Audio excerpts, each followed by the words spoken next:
തദ്ദേശ തെരഞ്ഞെടുപ്പിൽ കനത്ത തിരിച്ചടി നേരിട്ട ഇടതുപക്ഷ ജനാധിപത്യ മുന്നണി പുറത്തിറക്കിയ പ്രതികരണങ്ങൾ കേരള രാഷ്ട്രീയത്തിൽ വലിയ ചർച്ചാവിഷയമായിരിക്കുകയാണ്. ഭരണവിരുദ്ധ വികാരമല്ല ഈ പരാജയത്തിന് കാരണമെന്ന LDFന്റെ പ്രസ്താവനയെ ശക്തമായി പരിഹസിച്ച് രംഗത്തെത്തിയിരിക്കുകയാണ് കോൺഗ്രസ് നേതാവും മുൻ പ്രതിപക്ഷ നേതാവുമായ രമേശ് ചെന്നിത്തല. കേരളത്തിലെ രാഷ്ട്രീയ സാഹചര്യങ്ങൾ, ജനങ്ങളുടെ വികാരം, ഭരണകൂടത്തിന്റെ വിലയിരുത്തൽ എന്നിവയെല്ലാം ഉൾക്കൊണ്ടുകൊണ്ടുള്ള ചെന്നിത്തലയുടെ പ്രതികരണങ്ങൾ ഈ തിരഞ്ഞെടുപ്പ് ഫലത്തിന്റെ വ്യാപ്തി വർദ്ധിപ്പിക്കുന്നുണ്ട്. തദ്ദേശ തെരഞ്ഞെടുപ്പ് ഫലം പുറത്തു വന്നതിന് പിന്നാലെ ഇടതുമുന്നണി കൈക്കൊണ്ട നിലപാടാണ് ചെന്നിത്തലയുടെ പ്രധാന വിമർശന വിഷയം. ഇത്രയും വലിയ തിരിച്ചടി നേരിട്ടിട്ടും തങ്ങൾക്ക് യാതൊരു തെറ്റും സംഭവിച്ചിട്ടില്ലെന്നും മറിച്ച് ജനങ്ങൾക്കാണ് തെറ്റ് പറ്റിയതെന്നുമുള്ള LDF നിലപാട് അഹങ്കാരവും യാഥാർത്ഥ്യ ബോധമില്ലായ്മയുമാണെന്ന് വെളിവാക്കുന്നത്. ഇത്രയും വലിയ തിരിച്ചടി കിട്ടിയിട്ടും തങ്ങൾക്ക് തെറ്റുപറ്റിയില്ല, ജനങ്ങൾക്കാണ് തെറ്റുപറ്റിയതെന്ന് ഇടതുമുന്നണി പറയുന്നത് നല്ലതാണ് എന്ന് ചെന്നിത്തല പരിഹാസത്തോടെ അഭിപ്രായപ്പെട്ടു. മാത്രമല്ല, ഈ നിലപാട് അവർ തുടർന്നും സ്വീകരിക്കണമെന്നാണ് താൻ ആഗ്രഹിക്കുന്നതെന്നും അദ്ദേഹം കൂട്ടിച്ചേർത്തു. ഈ പ്രതികരണത്തിന് പിന്നിൽ വ്യക്തമായ രാഷ്ട്രീയ തന്ത്രമുണ്ട്.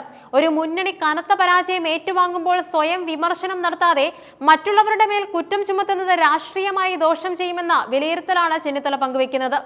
ഇത്രയും വലിയ പരാജയത്തിന് ശേഷവും ഒരു സ്വയം വിമർശനം പോലും നടത്താൻ CPIM തയ്യാറാകാത്തതിനെ കുറിച്ച് ജനങ്ങൾ ചിന്തിക്കണമെന്നും ചെന്നിത്തല ആവശ്യപ്പെട്ടു.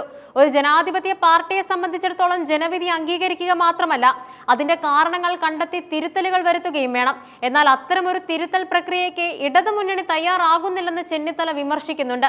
ഇടത് നേതൃത്വത്തിന്റെ നിലപാടുകൾ പാർട്ടിയുടെ ഭാവിയെ എങ്ങനെ ബാധിക്കുമെന്ന ആശങ്കയും ചെന്നിത്തല പങ്കുവച്ചു.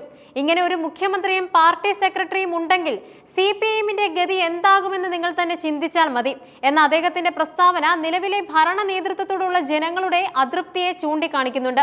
ഈ തിരഞ്ഞെടുപ്പ് പരാജയം ഒരു തുടക്കം മാത്രമാണെന്നും വരും തിരഞ്ഞെടുപ്പുകളിൽ കൂടുതൽ തിരിച്ചടികൾ ഇടതുമുന്നണിയെ കാത്തിരിക്കുന്നുവെന്നും അവർ മനസ്സിലാക്കുന്നില്ലെന്നും അദ്ദേഹം അഭിപ്രായപ്പെട്ടു. ഇടതുമുന്നണിക്കെതിരായ ജനവിധിക്ക് പിന്നിലെ പ്രധാന കാരണം സാധാരണക്കാരുടെ ദൈനംദിന ജീവിതത്തിലെ ദുരിതങ്ങളാണ് എന്ന് ചെന്നിത്തല അടിവരയിട്ട് പറയുന്നു.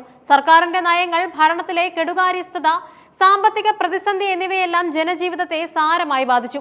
ഈ ഭരണത്തോടുള്ള എതിർപ്പാണ് തെരഞ്ഞെടുപ്പിൽ പ്രതിഫലിച്ചത്. ഈ യാഥാർത്ഥ്യം തിരിച്ചറിയാതെ ജനങ്ങൾക്ക് തെറ്റുപറ്റിയിട്ടില്ല, ജനങ്ങൾക്ക് തെറ്റുപറ്റി എന്ന് പറയുന്ന മുന്നണിയെ ദൈവം രക്ഷിക്കട്ടെ എന്ന ആത്മഗതത്തോടെയാണ് ചെന്നിത്തല തന്റെ വിമർശനം അവസാനിപ്പിച്ചത്. തെരഞ്ഞെടുപ്പ് ഫലത്തിന് ശേഷം കേരളത്തിലെ മുന്നണി രാഷ്ട്രീയത്തിൽ വന്നേക്കാവുന്ന മാറ്റങ്ങളെക്കുറിച്ചും ചെന്നിത്തല പ്രതികരിച്ചു. കേരള കോൺഗ്രസ് എമ്മിന്റെ മുന്നണി പ്രവേശനത്തെക്കുറിച്ചുള്ള ചോദ്യങ്ങൾക്ക് നിലവിൽ മറ്റൊരു മുന്നണിയിൽ നിൽക്കുന്ന കക്ഷിയെ UDFൽ എടുക്കുമെന്ന് തനിക്ക് പറയാനാവില്ലെന്ന് അദ്ദേഹം വ്യക്തമാക്കി. എങ്കിലും UDFന്റെ മുന്നണി വിപുലീകരണം ഉണ്ടാകുമെന്നും കൂടുതൽ ആളുകളും സംഘടനകളും മുന്നണിയിലേക്ക് വരുമെന്നും അദ്ദേഹം പ്രതീക്ഷ പ്രകടിപ്പിച്ചു. ഇതിനുള്ള മാനദണ്ഡം അദ്ദേഹം വ്യക്തമാക്കിയത് ഇപ്രകാരമാണ്: ഇടതുപക്ഷത്തോട് എതിർപ്പുള്ള ജനാധിപത്യം പുലരണമെന്ന് ആഗ്രഹിക്കുന്ന ആളുകളും സംഘടനകളും UDFനൊപ്പം വരും. BJPയിൽ നിന്നും LDFൽ നിന്നും കൂടുതൽ ആളുകൾ UDFലേക്ക് വരുമെന്ന് പ്രതീക്ഷിക്കുന്നതായും ചെന്നിത്തല പറഞ്ഞു. ജനപിന്തുണ സമാഹരിക്കുക എന്നതാണ് തങ്ങളുടെ പ്രാഥമിക ദൗത്യം. മുന്നണിയുടെ ഘടന സംബന്ധിച്ച തീരുമാനങ്ങൾ അതത് കക്ഷികൾ കൂടി തീരുമാനിക്കേണ്ട വിഷയമാണെന്നും അദ്ദേഹം കൂട്ടിച്ചേർത്തു. ഇത് UDFന്റെ വാതിലുകൾ പല രാഷ്ട്രീയ കക്ഷികൾക്കായി തുറന്നിട്ടിരിക്കുന്നുവെന്ന സൂചനയാണ് നൽകുന്നത്.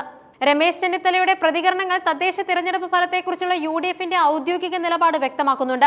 LDFന്റെ ഭരണവിരുദ്ധ വികാരമില്ല എന്ന വാദത്തെ തള്ളിക്കളയുന്നതിലൂടെ തങ്ങൾക്ക് അനുകൂലമായ ജനവികാരമാണ് തെരഞ്ഞെടുപ്പിൽ പ്രതിഫലിച്ചതെന്ന് UDF സ്ഥാപിക്കാൻ ശ്രമിക്കുന്നുണ്ട്. കൂടാതെ മുന്നണി വിപുലീകരണത്തിലൂടെ കേരള രാഷ്ട്രീയത്തിൽ തങ്ങളുടെ സ്വാധീനം വർദ്ധിപ്പിക്കാനുള്ള ശ്രമവും UDF നടത്തുമെന്ന് അദ്ദേഹത്തിന്റെ വാക്കുകൾ വ്യക്തമാക്കുന്നുണ്ട്. വരുന്ന നിയമസഭാ തെരഞ്ഞെടുപ്പിന് മുന്നോടിയായുള്ള നിർണായക നീക്കങ്ങളുടെ സൂചനകൾ കൂടിയാണ് ഈ പ്രസ്താവനകൾ.